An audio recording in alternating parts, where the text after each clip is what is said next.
ഇന്ന് നമ്മൾ ഉണ്ടാക്കാൻ പോകുന്നത് ചുണ്ടും പയറും തോരനാണ്. വേണ്ടിയിട്ട് ഒരു ചുണ്ടും അരക്കപ്പ് വൻപയറും വെള്ളത്തിൽ കുതിർത്ത് വെച്ചിട്ടുണ്ട്. ഇതിന് ചേർക്കേണ്ട സാധനങ്ങൾ ഞാൻ ഇതുണ്ടാക്കുന്ന സമയത്ത് നിങ്ങളെ കാണിച്ചു തരാം. ആദ്യം നമുക്ക് ഈ പയറൊന്ന് വേവിച്ചെടുക്കാം. ഒരു 3 വിസിലടിക്കുന്നിടം വരെ നമുക്ക് ഇത് വേവിക്കാം. അതിലേക്ക് പയർ നിഴക്ക വെള്ളം ഒഴിച്ചിടണം. നമ്മൾ കുതിർത്ത പയറായതുകൊണ്ട് ഒത്തിരി വേവ് കാണത്തില്ല. ഇതിലേക്ക് ആവശ്യത്തിനുള്ള ഉപ്പും കൂടെ ഇട്ട് കൊടുക്കാം.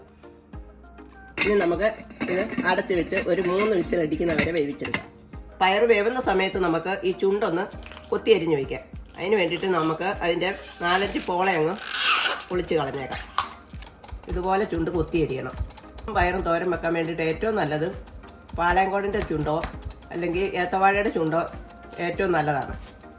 അപ്പം നമ്മുടെ ചുണ്ട് ഒരു പകുതി വരെ ആയിട്ടുണ്ട് കൊത്തി. ഇനി അതിനകത്ത് ഇതുപോലെ പിണ്ടി കാണും. ആ പിണ്ടി നമ്മുടെ പിച്ചാത്തിയുടെ ചുണ്ട് വെച്ച് ഇങ്ങനെ കുത്തിക്കളയണം. കളഞ്ഞിട്ട് ഇതുപോലെ കൊത്തി അരിയണം. പിന്നെയും കുറച്ച് അരിഞ്ഞ് കഴിയുമ്പോൾ പിണ്ടി കാണും, അത് കുത്തിക്കളയണം. പിണ്ടി ഒരുപാട് കൊത്തി അരിഞ്ഞിട്ടാൽ അതിനകത്ത് നൂല് പോലെ വരും. ഈ പിണ്ടി കുത്തി കളഞ്ഞില്ലെങ്കിലും കുഴപ്പമൊന്നുമില്ല, അത് നല്ല സാധനമാണ്. പക്ഷേ നമ്മൾ കറി വെക്കുമ്പോഴത്തേന് ഇതിനകത്ത് ഒരുപാട് നൂലായിട്ട് കിടക്കുന്നത് കൊള്ളത്തില്ല. അതുകൊണ്ടാണ് കുത്തിക്കളയുന്നത്. നമ്മുടെ ചുണ്ട് മൊത്തം നമ്മൾ അരിഞ്ഞു വെച്ചിട്ടുണ്ട്. ഇടയ്ക്കുണ്ടായിരുന്ന ആ പിണ്ടിയെല്ലാം നമ്മൾ കളഞ്ഞു. ഇതിലേക്ക് 1 ടീസ്പൂൺ എണ്ണ ഒഴിച്ച് നമുക്കതൊന്ന് തിരുമ്മി വെക്കാം. എന്തിനാന്ന് വെച്ചാൽ അതിൻ്റെ കറയൊന്ന് ഒതുങ്ങാൻ വേണ്ടിയിട്ട് കൈകൊണ്ട് തന്നെ തിരുമ്മി വെക്കാം. അപ്പം നമ്മുടെ പയർ ഒരു 3 വിസിലടിച്ചിട്ടുണ്ട്. അതിപ്പം നന്നായിട്ട് വെന്തിട്ടുണ്ട്. ഇനി നമുക്ക് ഇതിൻ്റെ വെള്ളമൊക്കെ ഊറ്റി കളഞ്ഞിട്ട് മാറ്റി വെക്കാം. ചുണ്ടും പയറും തോരൻ വെക്കാൻ വേണ്ടിയിട്ട് ഞാനൊരു 1 കപ്പ് തേങ്ങ എടുത്ത് വെച്ചിട്ടുണ്ട്.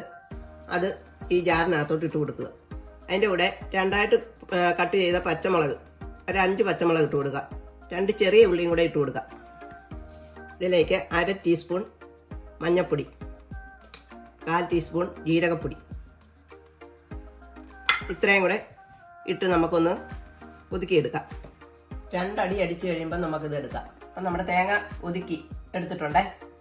ഇനി നമുക്ക് കടുക് താളിച്ച് ചുണ്ടൊന്ന് വേവിച്ചെടുക്കാം. അതിന് ഞാൻ ഒരു പാൻ അടുപ്പേ വെച്ചിട്ടുണ്ട്. അതിലേക്ക് 1 ടേബിൾ സ്പൂൺ എണ്ണ ഒഴിച്ചു കൊടുക്കാം. നമ്മുടെ എണ്ണ ചൂടായിട്ടുണ്ട്. അതിലേക്ക് നമുക്ക് 1 ടീസ്പൂൺ കടുക് ഇട്ട് കൊടുക്കാം. കടുക് പൊട്ടിയിട്ടുണ്ട്. അതിലേക്ക് നമുക്ക് 1 ടീസ്പൂൺ ഉഴുന്നുപരിപ്പ് ഇട്ട് കൊടുക്കാം. ഉഴുന്നുപരിപ്പ് ഒന്ന് ചുമന്ന് വരുമ്പം അതിലേക്ക് നമുക്ക് കറിവേപ്പില ഇട്ട് കൊടുക്കാം. നമുക്ക് ചായച്ച് വെച്ച തേങ്ങ ഇട്ട് കൊടുക്കാം. തീ കുറച്ച് വെച്ചെന്ന് വേണം ഇതെല്ലാം ചെയ്യാൻ. തേങ്ങ ഒന്ന് ആവി കയറട്ടെ. ഇതിലേക്ക് വെള്ളമൊന്നും ചേർത്ത് കൊടുക്കണ്ട. ഈ അരപ്പിനകത്ത് അരപ്പൊന്ന് ആവി കയറിയിട്ടുണ്ട്. ഇതിലേക്ക് നമുക്ക് അരിഞ്ഞു വെച്ച ചുണ്ടിട്ട് കൊടുക്കാം.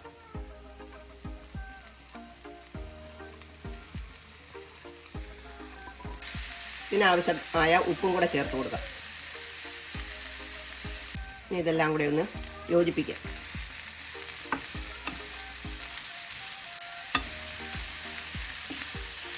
ഒരു 2-3 മിനിറ്റ് നമുക്കിത് അടച്ചു വെച്ച് ഒരു മീഡിയം ചൂടിൽ നമുക്ക് ഇതൊന്ന് വേവിച്ചെടുക്കാം.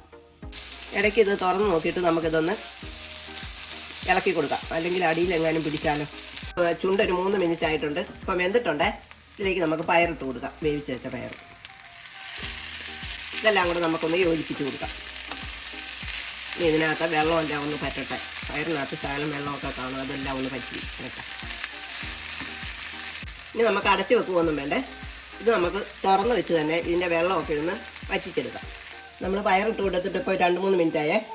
ഇപ്പോൾ ഇതെല്ലാം തോർന്നിട്ടുണ്ട്, നന്നായിട്ട് തോർന്നിട്ടുണ്ട്. ഇനി നമുക്കിത് മാറ്റി വെക്കാം. നമ്മുടെ ചുണ്ടും പയറും റെഡി ആയിട്ടുണ്ടേ. ഇത് നമ്മുടെ ആരോഗ്യത്തിന് ഗുണമുള്ള ഒരു കറിയാണേ. ഇതെല്ലാവരും ഇതുപോലെ ഒന്ന് ഉണ്ടാക്കി നോക്കിയിട്ട് ഇഷ്ടപ്പെടുകയാണെന്നുണ്ടെങ്കിൽ ഞങ്ങൾക്കൊന്ന് ലൈക്ക് ചെയ്യുക, സപ്പോർട്ട് ചെയ്യുക.